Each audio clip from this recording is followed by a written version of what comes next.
I see we've got a betrayed partner who's got trauma brain.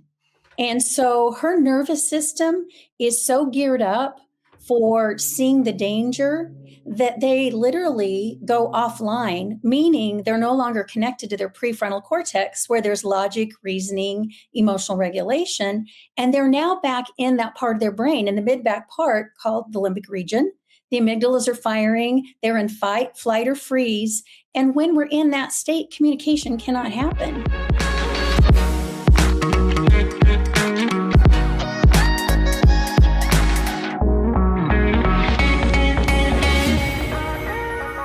All right, Debbie, let's dive right into it. So your experience is the reason I reached out to you, working with couples for how many years? Well, it's been 10 years now. In my previous life, believe it or not, I was a registered nurse. Well, that's even better. I always love when therapists revamp themselves because I think it's really nice to have all that life experience. So a decade of dealing with and that's 10 years within this betrayal dynamic. Is that correct? Yes. Yes. And that was wasn't that the reason you became a therapist, was because of Yes, that? and I often share this, and that is I was a betrayed partner myself. And it happened 25 years ago. And this field did not exist. Mhm. So I had to kind of fight and claw my way through my own healing. Fortunately for me, I found a trauma therapist who had had their own infidelity and experienced what I experienced. So they were able to guide me. So what I'm doing now, about 12 years ago, I got the call that I was to help other betrayed partners and to help couples heal. So I love I am that. so passionate about it. That's my goal. I love that story. Yeah, it's those are my favorite helpers, right? The ones that lived it themselves and then came through it. So I wanted to share that with the audience only because when I was listening to your podcast on another podcast, I knew I was like, I have to have Debbie come and speak. So what we're going to talk about today is primarily communication, but we will touch on empathy. And it's because as Debbie and I were talking, it's like, I don't think you can have effective communication within this betrayal dynamic without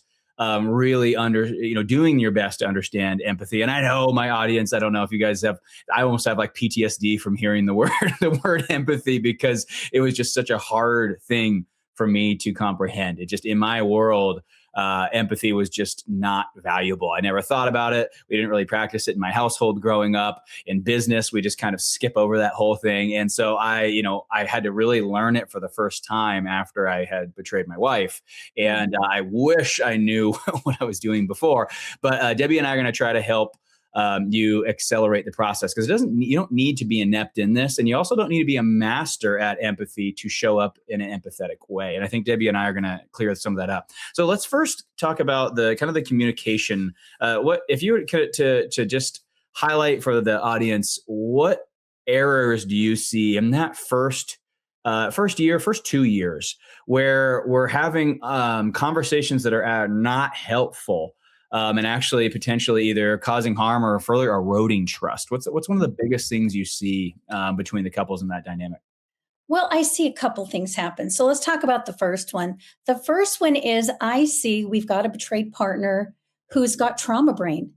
And so her nervous system is so geared up for seeing the danger that they literally go offline, meaning they're no longer connected to their prefrontal cortex where there's logic, reasoning, emotional regulation. And they're now back in that part of their brain in the mid back part called the limbic region. The amygdalas are firing, they're in fight, flight, or freeze. And when we're in that state, communication cannot happen.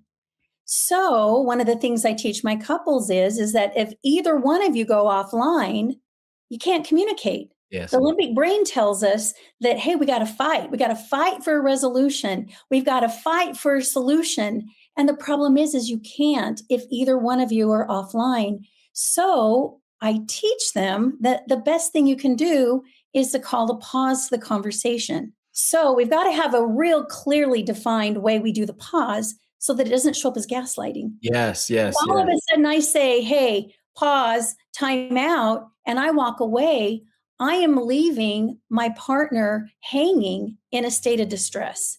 Yes. So we put in place prior to it happening the idea that if we see the other person going offline, if I feel myself going offline, I'm getting more limbic, then the first thing I do is I ask to take a pause. Now, that pause needs to happen for about 20, 30 minutes.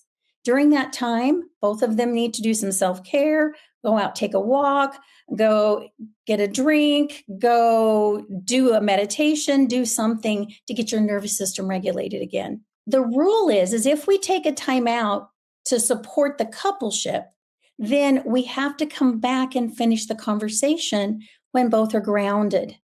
And so, like I said, shortest amount of time is 30 minutes. Mm-hmm. You can't go any longer than 24 hours. Mm-hmm. So that's the first thing that I see happen, yes. right? As far as can I ask?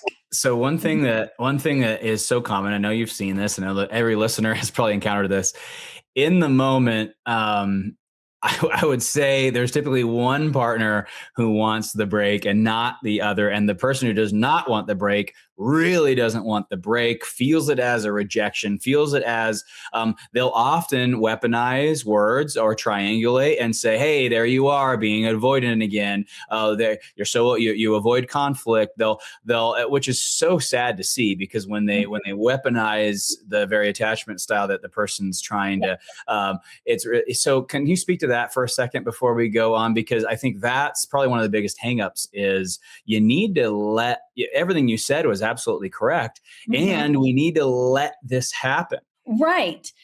So you're right. We all have different attachment styles. So just real briefly, what the attachment styles I see show up with couples where there's betrayal is we typically have one partner that's a little more anxious, right? So they're going to be the one that's pursuing. I'm going to come at you. We have to have the conversation. If we don't, my anxiety is so high, I can't manage it. And we have the other partner who typically becomes more avoidant. Mm-hmm. It's like, oh, I'm conflict avoidant. I don't want it to get any worse, right? It's got to stop. So that means I'm going to leave. So we get this dynamic going on, which isn't helpful. So that's why I like couples to sit down when they're both regulated, and together they come up with the plan of here's how we're going to handle it. But the other thing I like is I like them to talk about what words can you hear me say when we are dysregulated, right? When our brains are offline. So it's going to be things like, so I'll give you a personal example. There's one time I called a timeout with my husband and I said, I'm getting emotional. I need to take a break. I want to have this conversation with you. And the response was, well, if you don't talk about it now, then I'm not willing to talk about it later. And I said, I understand that, right? However, I need to take a break right now because I'm going to say something I regret and it's going to cause more disconnection. So we're going to hear them say that. They might hook us back in. I like to reframe it as they're just fighting for connection. They don't like the disconnection. And you taking a time out might represent to them that you're trying to disconnect. Mm-hmm. So at that point, we might say something like, I really care about you. I really want to have this conversation with you. I want it to go well. We're taking a time out. I'm taking a time out. That's why oftentimes I talked about verbiage and what verbiage can you hear? What words can you hear? Some people get really triggered, I found, in the coupleship, the word timeout. Mm-hmm. Yes. So we call it a pause. Mm-hmm. I even have my couples let's come up with a code word. That we use that code word if we get to the point where either one of us are dysregulated, and it means I love and care about you, but I need to take a pause right now so I can get regulated and maintain connection with you. Mm-hmm. So I have a couple who they use the word Pompeii because they describe it like I can just feel the volcano getting ready to erupt. Well, I've heard that before. The walk, the another trigger one is walk away. I need to walk away. Again, it's the verbiage, and it's interesting you say that because I used to be one of these people that was like, oh, whatever, it's just semantics. But no, but I will tell you what, after facilitating these groups, the semantics matters. I regret everything I ever said to therapists about when I was fighting for as a client through this. this. It's just semantics. I would always blow off all their stuff. I regret saying any of that in recovery myself, because now I am realizing semantics matters a ton, especially when within communication, because what you don't know is what that means to the other person. And to me, walk away means I can't handle you. I can't do this. You're bad at communicating. That's what I'm hearing. And so when they try to walk away, I'm hearing attack. When in all reality, to your point, it's called effective communication. We practice it. And the irony is we practice it with our kids so that we don't do anything we don't want to say to our kids. We do it at work so we can preserve our job. Why wouldn't we do it with our most important relationship in our lives? I 100% agree with that. And I wanted to add one thing too, just so men listening to this, it's not always dysregulation. One thing that I learned in advanced recovery was I'm what Paul, what's his name? Anyways, he calls, there's makers and managers. I'm a maker. So I cannot switch task to task to task to task. I have to mentally prepare myself for the thing I'm going to do. I have to get in the mood, work into, and then when I'm in there, I can do it better than anyone can do it. And it's the gift. It's the gift and the curse of a maker. You can do 3 things a day well, and that's it. And so if you try to do more, so the reason I'm saying this to guys is what I would realize in advanced recovery was that I was really into something. My wife was triggered, activated, wanted to have a conversation, a hard conversation. She would come in and do that. And my nervous system was annoyed at her because I was doing something different. I am not prepared to have this conversation that she wants to have. And as much as I don't want to be annoyed at her, I was offline. And then she would say it. And I truly had no room for her. And it wasn't because I was overwhelmed. It wasn't because I was mad. I had no room. And the problem was I would try to engage because I was calm. We were not dysregulated. She actually presented it very, very, very well. So I wanted to, participate and because of her efforts to present it well. And Debbie, I was not, and this is, some neurodivergent stuff, who knows what, but I was not able to just get online, and because I am an empathetic person. I'm just not until I'm ready to be. And here's where I figured this out, Debbie, was at our intensives. I knew the couple's intensive with our therapist was 4 hard conversations. I knew she was going to be hurt. I knew I was going to be hurt. And so I would show up in that intensive ready to be empathetic, and I would do a great job. And so my therapist would say, I don't get it. I've seen you be empathetic before. And that was when I finally realized I have to be in the place where I can. So the reason I went on that tangent, Debbie, was just to show all the listeners, a lot of you guys are good at staying calm. You guys are good at staying regulated. I would also just add that does not mean that you're always going to be ready to meet her at the level that she deserves to be met. And you have the right to still say, I love this. Thank you for presenting it the way that you presented it. What I'm finding in my body right now is I'm just torn right now. I was just doing this. I was excited to do it. And now I'm hearing this, and it's very important. And I am just not ready to have that conversation with you right now. That's okay to ask for a pause at that point in time as well. So I just wanted to add that because we're not just talking about you being dysregulated. There might just be a time where you're not ready to have it. And you can say, I love this. Hey, give me a second. I kind of want to journal on this or something. I just need to get in the mood. And then but I think it's important. And you're probably going to say this, and I hope everybody heard it. You guys have heard it in other podcast episodes. Remember what Debbie said.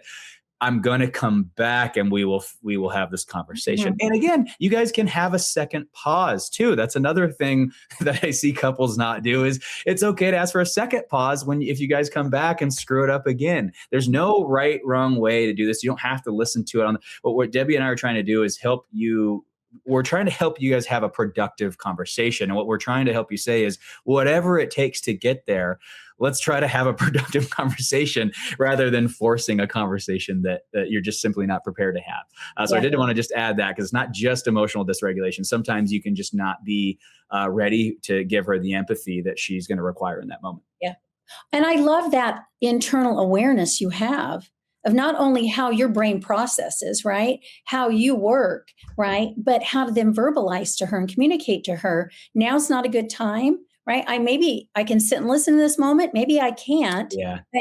Here's what's going on for me internally, but let's plan on getting together and doing this discussion. Oh, I love that. Audience, did you hear that? I can sit and listen, but I'm not sure I'm in a position to respond. Do you guys hear these options Debbie's giving you? There's lots of options. Maybe, and then if she wants to just have you sit and listen, and then maybe you can do your response later and she's okay with that, then there's another opportunity. I love that, Debbie. Look at you. So resourceful. Us guys are so bad at this stuff.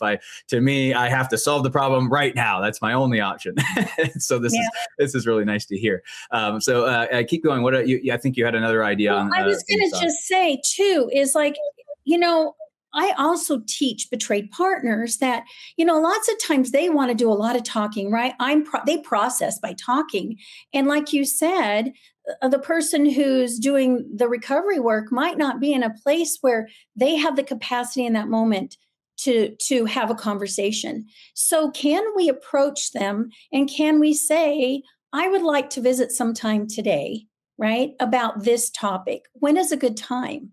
So we can actually schedule time to have difficult conversations. Mm-hmm. And I think it helps us, right, kind of prepare for that. Yes. And I love what you just said. It's not that we're putting it off. It's not that you can't express yourself when you need to express yourself, but it's just opening this idea that we may not be teed up to have the most effective conversation at every moment, at every time of the day. Our spouses are not therapists. They're not oftentimes, this is a raw trauma. We can't expect a response like that. And so what you're saying is freely express and have systems in place so that you can heal. Because the thing I see, Debbie, is I see the relationship get so, I don't know what the right word is, but it's just, it's already so hard in this. It's already so hard. And the last thing we need is to have everyone start to get all freaked out about the day to day. Because I will tell you, that's where I got, Debbie. It was like, oh gosh, I don't know what I'm walking into when I get home. I don't know, is this going to be a good evening? Is this going to be a crummy evening? And it just, I could deal with that for a while, but after a year of that, Debbie, it was just so hard. And what you're saying is, we're not saying sweep this under the rug. What you're saying is, let's try to find a way where we can stay in the fight for longer. Let's not use the word fight. Stay engaged and connected for longer, because it's the disconnect for 2 years, 3 years that, oh my gosh, it's just like, at that point in time, it's just the most rotten feeling in the world. And what Debbie and I are trying to do is help you have these moments in an effective way. Did you want to add one more thing before I give you a real life example that I want you to help us with? Yeah. I was just going to say, you were describing a secure attachment. Mm-hmm. A secure attachment is that I can stay in the hard with you and still stay connected, right? Mm-hmm. I can blow it and I can do it all wrong, but I can come back to you. And I can do the repair and I can communicate and we stay connected through all of that. You know how I said all that and did not know there was a secure relationship? Because I'm somebody who's never had one until after my recovery work. So here I am saying all this novel thing, like it's this epiphany. And to your point, it's like, oh no, actually that's what two healthy people would do. Yeah, exactly. How funny is that? So I want you to help me. I want to bring in some context. I love bringing context when we can. I had a client this morning bring this up. So he had a request from his boss at work. This is the first travel request since the betrayal was discovered. And they are now doing radical honesty. She wants to know things immediately. Well, he waited half a day to tell her about this request, and that delay was activating for her because she wanted to know immediately when that happened. She felt like he knew something that she didn't. And then on top of that, he said, "Hey, I have to tell you something. I have to go on and she did not like the verbiage." Now I can empathize with both couples because he did the right thing. He brought it to her and he has every right to wait to a point where he's regulated to deliver this information. And I don't think he needs to do it immediately when he's unregulated, unless that's part of the marital contract that you guys have defined. And even then, can it be done via text or email? And then we can have the conversation later. But anyways, the point was she considered this another betrayal. She considered it very deceptive. She considered the language choice very manipulative. And he's just sitting here like, what the heck? I came to you and I was trying speak to this dynamic so that the gentleman can understand her perspective, because as he was saying the story, I hear why he's so frustrated, but at the same time, I also completely understand why she felt the way that she felt. But I want to hear it from a betrayed partner standpoint. Why was that delivery so dysregulating for her? Why did that bring her right back to as if he has not done an ounce of recovery? Okay. So my working theory would be she felt like there was no choice. She wasn't given a choice. She was told, right? And so it's all in how you approach it. I've had this same situation come up this past week with a couple that I'm working with. And there was that delayed decision, right, to share about a trip. And any trip can be very triggering for a betrayed partner. You just have to automatically know that. And so I do think going, as soon as possible, and granted, you do have to have time to think it through in your mind. How am I going to present it? But I also like adding to the presentation, here's my safety plan. Here's what I'm going to be doing, right? I want you to be involved in it as well. Is there anything else you need me to do to create safety for you?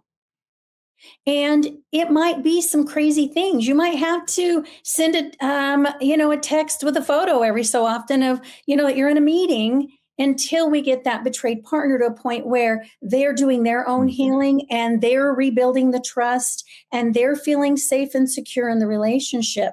So I think it is maybe you even, again, with some communication, I might say to my partner, I need to share something that's going to be really hard for you to hear, right? But I want to be very open and honest with you. And that is that there is a work trip that is scheduled for this date. I want you to know that I recognize that it's triggering for you. Here is my safety plan. Yes. I want you to give me some input. Let's sit down and let's talk this through. And she may still, have some really distressing emotions, right? But can you sit there? And this is kind of bringing back that little bit of that empathy piece. Yeah. Empathy is really about sitting in emotion with somebody else and trying to somehow step out of your own. I like to say I'm taking those lenses that I look at life through. So I talk about the telescope, right? We all have different colored lenses depending on our experiences. So I'm going to set down my telescope and I'm going to hold up my wife's telescope for just a moment. And I'm just going to sit and listen for the feeling words and see how I can relate to that and just hold that space, because a lot of times the betrayed partner just wants to be heard. She just wants you to hear, right, their distress and their concern. And then that opens the communication up for talking about each of those concerns. But you're right. I see this situation come up a lot. Yes. Oh, yeah. And right when he said it, we always think it's all unique. It's like, oh my gosh, that's a dime a dozen. I see that. I see this weekly, right? And the route that I've always gone with that worked.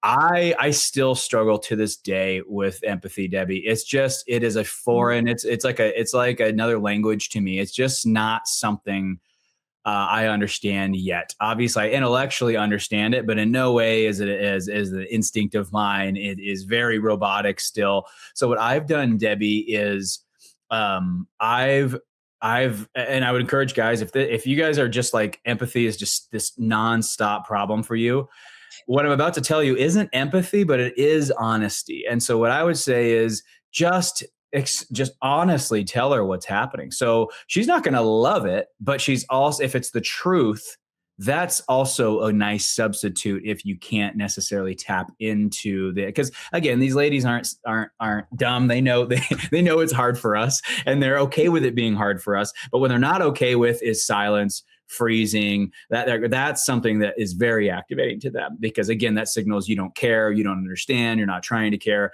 So guys, you guys have heard me say this on podcasts. If that moment happens and your emotions are overpowering hers, tell her. Again, it's not empathy, it's not ideal, but I mean, I have had to do that so many times. I've had to say, "Oh, honey, oh my gosh, I know this isn't supposed to be about me, but I am getting so I'm getting so nervous right now. I feel like there's something that you're going to want me to say or do, and I don't know what it is. And I'm having a hard time listening right now because I'm like worried, is a hug appropriate right now? Am I supposed to, what's the sentence that I read in that book that I can, and just tell her that that's what's going on for you. And again, it's not empathy, but what I found is, what she doesn't want you to do is sit there in silence and freeze, because again, that's perceived as I don't have a partner, you're not in this with me. And so as I loved how you defined it. I loved that you said it. You said empathy was being in their emotion with them, and I really loved how you said that, because I think guys hear it as there's a thing to do. Mm-hmm. And what I have found with my honesty, when I just sometimes can't do it and I just tell her like, oh my gosh, I'm inside, I'm freaking out right now, I don't know what to do, I'm making it about me, and now I'm in my head, was that is me saying, hey, I listened to you. I wanted to do something, and I'm having a response, and I'm getting really nervous. And in a way, Debbie, even though I made it about me-ish, it for whatever reason, she never gets mad at me when I do that. Can you explain why, from a betrayed partner standpoint, can you explain why? Because I'll tell you, Debbie, 3 times out of 4, I have to say that. I can't give her what she wants. I'm freaking out because I'm at a loss for words. And now I'm actually in my head because I'm worried she's going to get mad at me because I'm at a loss for words. So I quickly default to basically saying I can't. Why? Can you explain to the guys why, as a betrayed partner, because I know guys listening are like, Roland, that's stupid, that's not going to work. Why does it work though? Because I have seen it work across the board. Because more than anything, your betrayed partner wants to know what's going on in your internal world. Mm-hmm.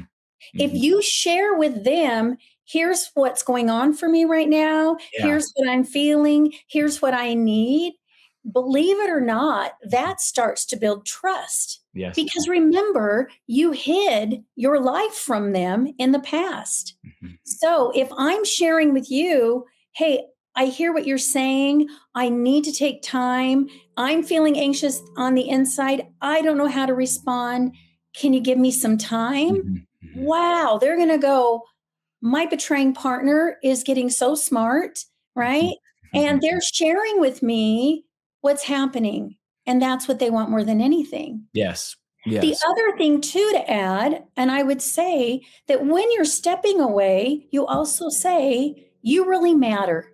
Yeah. I really want to hear what you have to say. Yeah, I'm stepping away because you matter. Yeah, exactly. Yeah, which is really hard. I know betrayed partners, they get really anxious, right? And their brain's telling them, we got to figure it out now. So again, I'm going to circle back around to something I said earlier. Ask her what words that you can say that she will be able to hear. Mm-hmm. Mm-hmm. Makes all the difference in the world. And these conversations are best had, again, you said this earlier, these conversations are best had out of conflict. It's, when when you guys are in it is not when she can think about it's always when we're out of conflict and we're walking and we've had a good day. Say, hey, you know what, honey? This has happened twice this week. What would feel good when that happens? Because I'm at a loss. It seems like everything I've tried hasn't worked. It's so much easier to have that conversation when you're happy on a walk. Yes. Right. And guys, I think guys, I know you've heard it. They don't want to bring up this dynamic when there's good times, because in their little head, it's like, oh, I want the good time to be a good time. And I'm sure you've heard every partner, they always come back to that. Well, I think about your cheating pretty much 24/7. So don't hesitate to bring it up, because I'm thinking about it constantly, all the time. That white car looks like your affair partner's car. And, I wonder if you like women like her. And it's on these poorly. And the other thing I want to add too that I glossed over was sometimes guys, they hear me say that and then they go, well, Roland, that's not helpful either, because I'm bad at empathy. I also don't know how I feel. So now you're telling me 2 things that I can't do. Here's another third option is, I'll tell you what, you do know that you're scared to tell her about the work trip. Mm-hmm. You do know that. So lead with that. Hey, honey, oh my gosh, I hate this. And I'm so nervous to tell you this right now.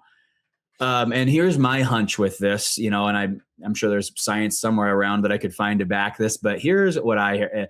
Humans like humans, and we are all human. And so when you say, I'm so nervous to tell you this, and I hate that we have to have this conversation because I really, in my world, I'd rather that we weren't.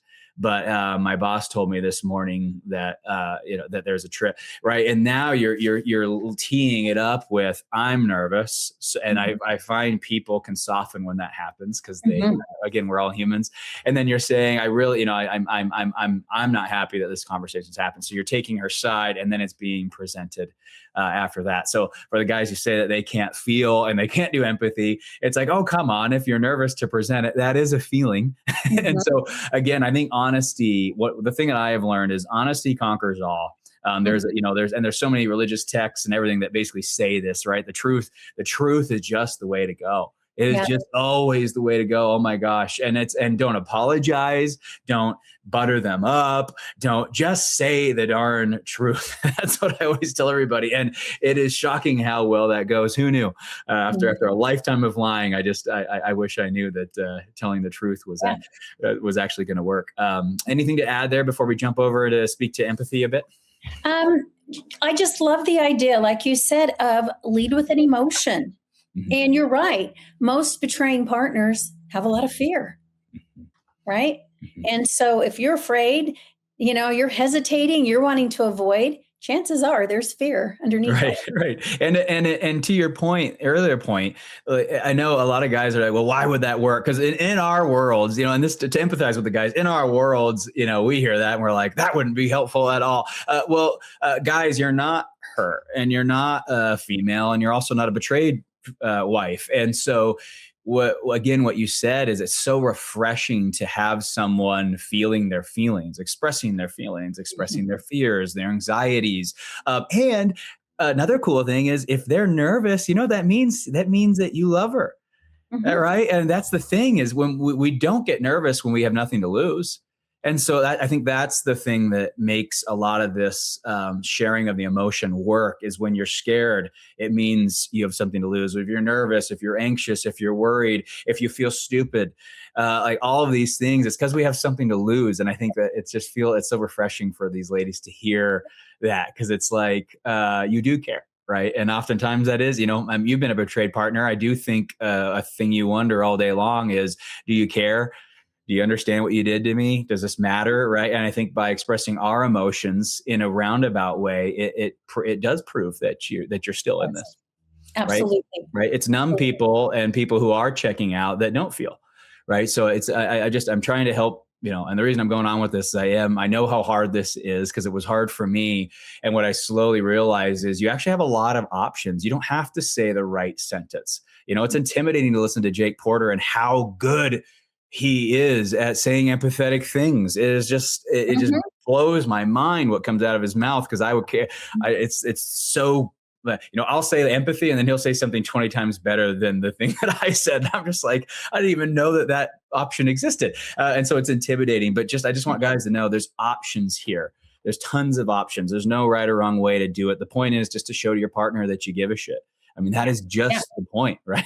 Yeah. Any one more thing to add before we jump to empathy? Empathy is a skill set. Yes. Right. Correct. It's just like riding a bike, right? When we first got on a bike, we all fell over. But the more you practice, the better you get. So talk about that. So because again, I think it does become a dirty word because for a lot of guys, because it's just, we're hearing about it all the time. Oh, you won't get that until he learns to practice empathy, until it's very nerve-wracking because it almost becomes a whole nother problem. In addition to the betrayal is this, how do I do empathy? But again, as I've learned this, it's not these statements, right? It's something I think everybody can tap into in their own way.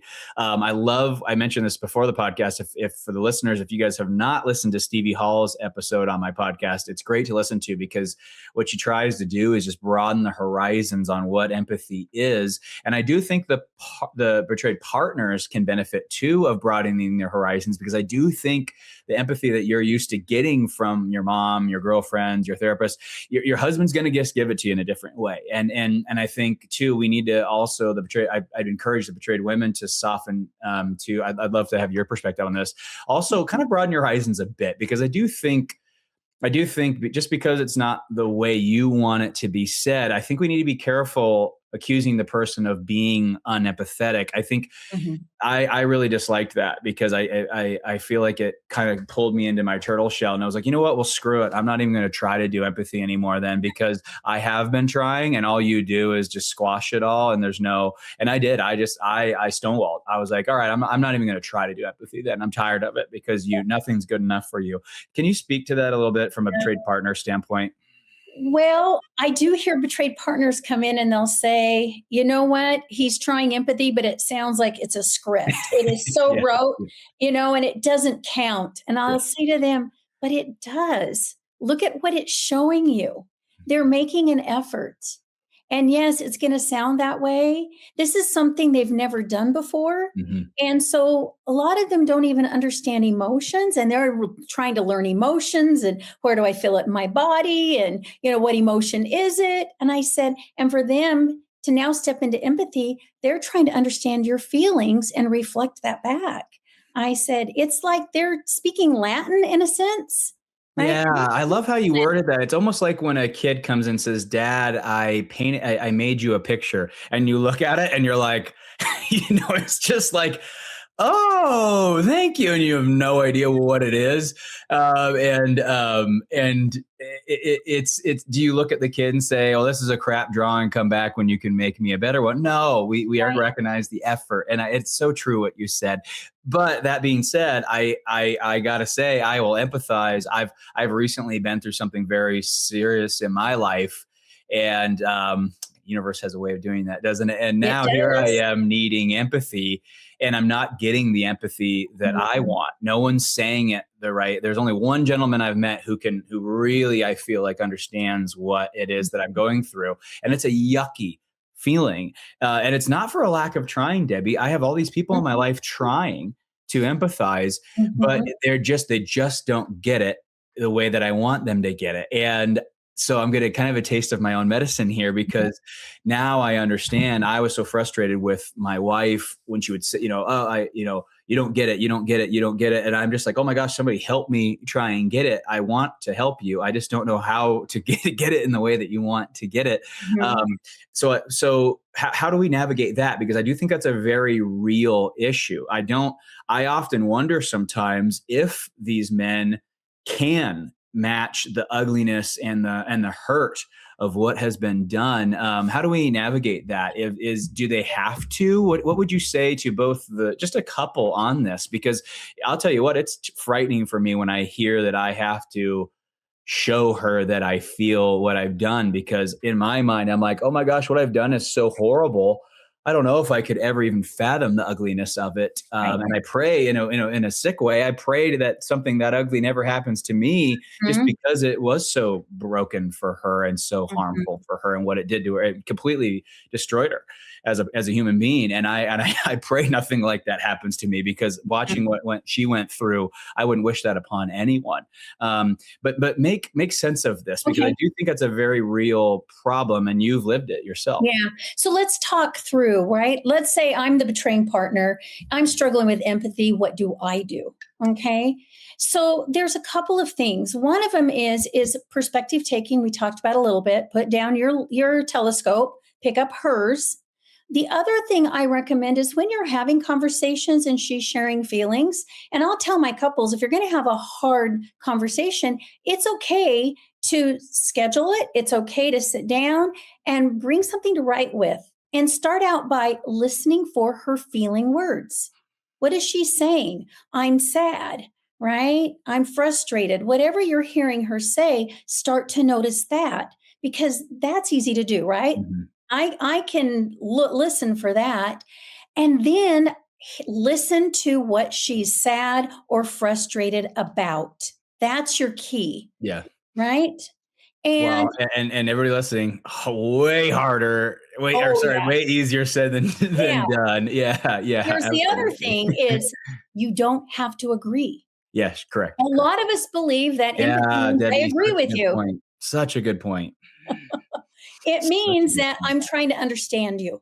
Yeah, such a good point. Such a good point. Oh my goodness. I think and for my population of high achieving men, what you just said is so important because Mhm. we take it as a loss and we don't like to lose.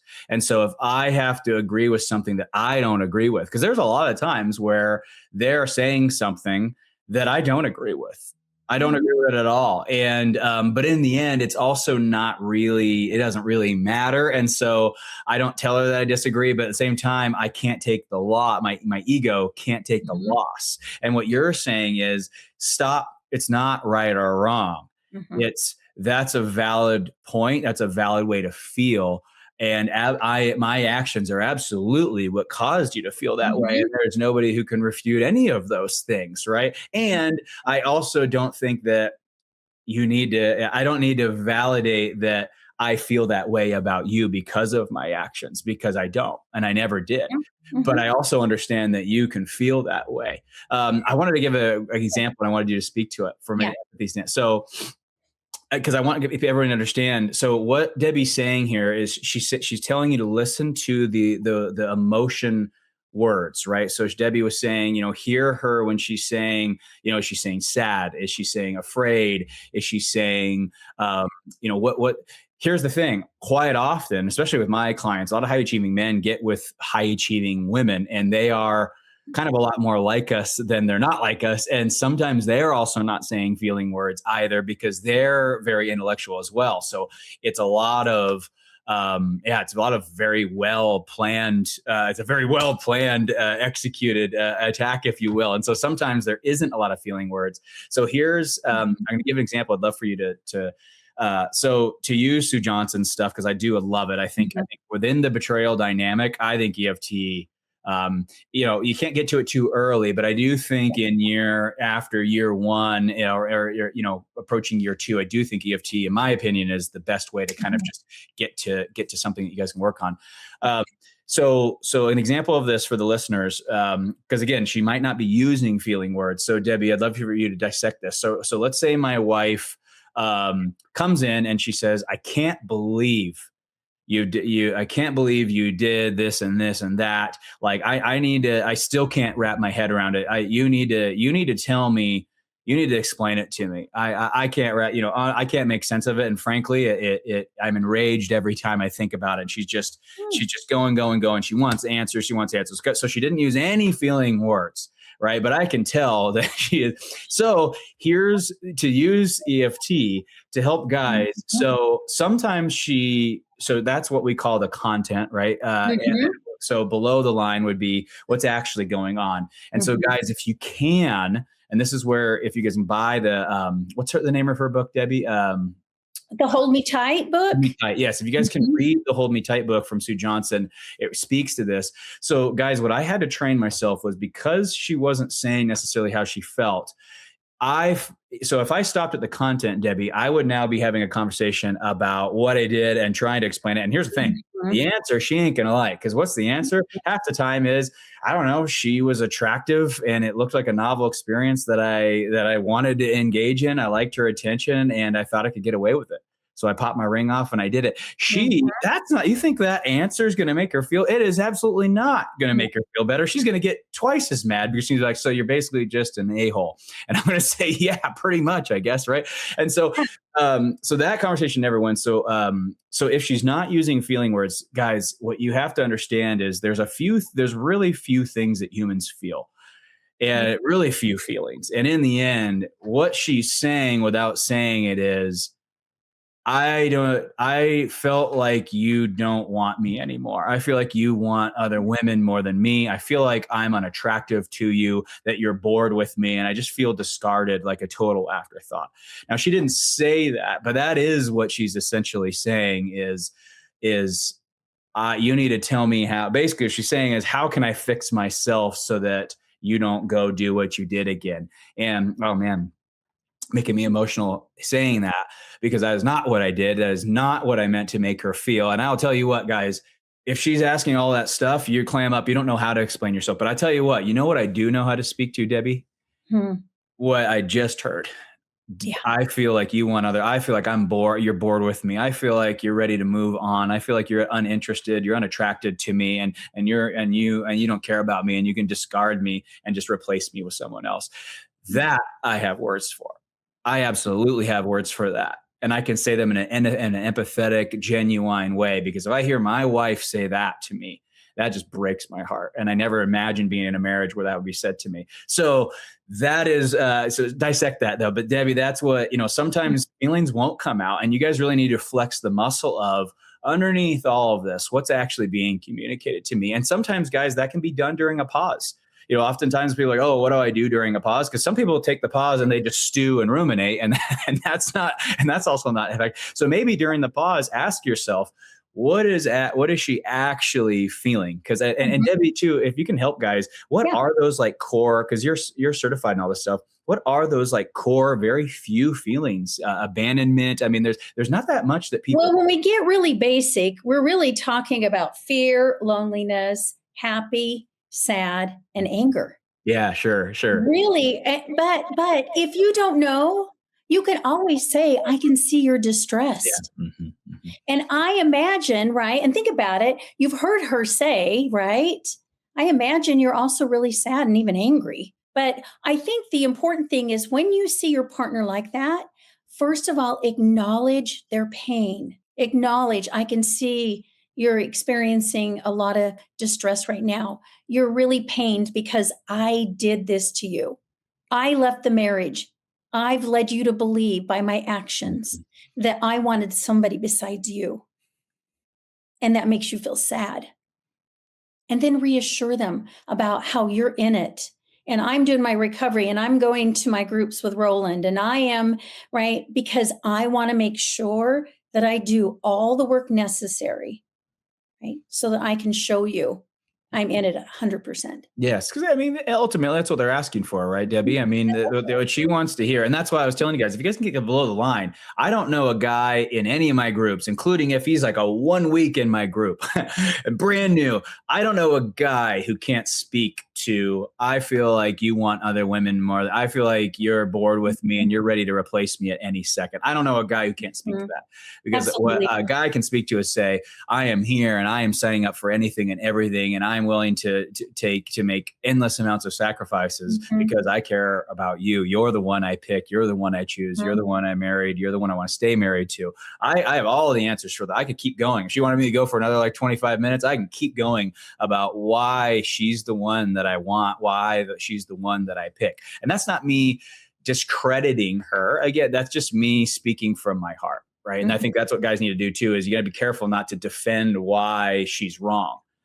And that's a very common mistake that guys do. Right. Oh, let me prove to you why I chose you. It's like, no, that's not the point. No. The point is show her the evidence of not a defense. Show her just speak your heart. I am here. I choose you. I want to die. I want to grow old with you. I want to see our like I want to do this together. I've never envisioned a world where we wouldn't be together. These are the things she wants to hear. So as we wrap this up, Debbie, what would you say? What's the final thing you would say really to the couple? I mean, because this gets hard, Debbie. I mean, there are times where both partners just thoughts of giving up are I mean, they're just inches away.